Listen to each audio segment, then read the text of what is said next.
Guntur mayor ఎన్నిక రసకందాయంలో పడింది. నిన్నటి వరకు సైలెంట్ గా ఉన్న వైసీపీ ఇప్పుడు తాము కూడా పోటీలో ఉన్నామంటోంది. అభ్యర్థిని పోటీకి నిలబెడతామంటోంది. టీడీపీ మాత్రం స్టాండింగ్ కమిటీ ఎన్నికల్లో మాదిరిగా మేయర్ ఎన్నిక కూడా వన్ సైడ్ అవుతుందని ధీమాగా ఉంది. గుంటూరు మున్సిపల్ కార్పొరేషన్లో ఈ 28న మేయర్ ఎన్నికలు జరగనున్నాయి. మేయర్ పదవికి కావటి మనోహర్ రాజీనామా చేయడంతో ఎన్నిక అనివార్యమైంది. గుంటూరు మున్సిపల్ కార్పొరేషన్లో మొత్తం 57 డివిజన్లున్నాయి. 4 ఏళ్ల క్రితం జరిగిన ఎన్నికల్లో వైసీపీ బంపర్ మెజార్టీతో గెలిచింది. వైసీపీ ఏకంగా 46 డివిజన్లు గెలుచుకుంటే టీడీపీ 9, జనసేన 2 డివిజన్లలో నెగ్గింది. దీంతో వైసీపీ తరఫున గెలిచిన కావటి మనోహర్ మేయర్గా ఎన్నికయ్యారు.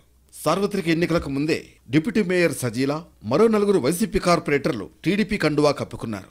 కూటమి అధికారంలోకి వచ్చిన తర్వాత మరో 11 మంది వైసీపీ కార్పొరేటర్లు టీడీపీ, జనసేనలో చేరారు. దీంతో కార్పొరేషన్లో కూటమి బలం పెరిగింది. అదే సమయంలో కార్పొరేషన్ స్టాండింగ్ కమిటీ ఎన్నికలు జరిగాయి. క్యాంప్ పాలిటిక్స్ నడిచిన 6 స్టాండింగ్ కమిటీ స్థానాలను కూటమి అభ్యర్థులు గెలుచుకున్నారు.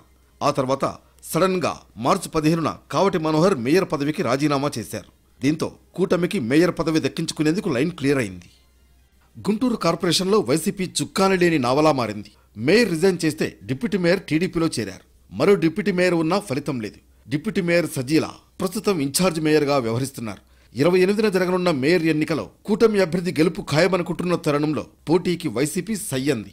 గుంటూరు జిల్లా వైసీపీ అధ్యక్షుడు అంబటి రాంబాబు పార్టీ నేతలు, కార్పొరేటర్లతో అంతర్గత సమావేశం నిర్వహించి మేయర్ ఎన్నికల్లో అనుసరించాల్సిన వ్యూహంపై చర్చించారు. అందరి అభిప్రాయాలు తీసుకున్న తర్వాత మేయర్ ఎన్నికల బరిలో దిగాలని తీర్మానం చేశారు. అయితే వైసీపీ బరిలోకి దిగడం వెనుక పక్కా వ్యూహం ఉందంటున్నారు ఆ పార్టీ నేతలు. కౌన్సిల్లో వైసీపీకి మెజార్టీ ఉంది. దీనికి తోడు 4 ఎమ్మెల్సీలు అప్పిరెడ్డి, యేసురత్నం, కల్పలతారెడ్డి, మురుగుడు హనుమంతరావుతో పాటు ఎంపీ అయోధ్యరామిరెడ్డిల ఓట్లు ఉన్నాయి. కొంతమంది కార్పొరేటర్లు ఓటు వేయకపోయినా గెలవచ్చని వైసీపీ భావిస్తోంది. అయితే టీడీపీకి కూడా గుంటూరు తూర్పు, పశ్చిమ, ప్రతిపాడు ఎమ్మెల్యేలతో పాటు ఎంపీ పెమ్మసాని చంద్రశేఖర్, గుంటూరు, కృష్ణా జిల్లాల ఎమ్మెల్సీ ఆలపాటి రాజేంద్ర ప్రసాద్ల ఓట్లు ఉన్నాయి. ఇలా 2 పార్టీలకు అదనంగా చెరో 5 ఓట్లు ఉన్నాయి. మేయర్ ఎన్నికల్లో విప్ జారీ చేయడం ద్వారా టీడీపీకి చెక్ పెట్టాలని వైసీపీ భావిస్తోంది.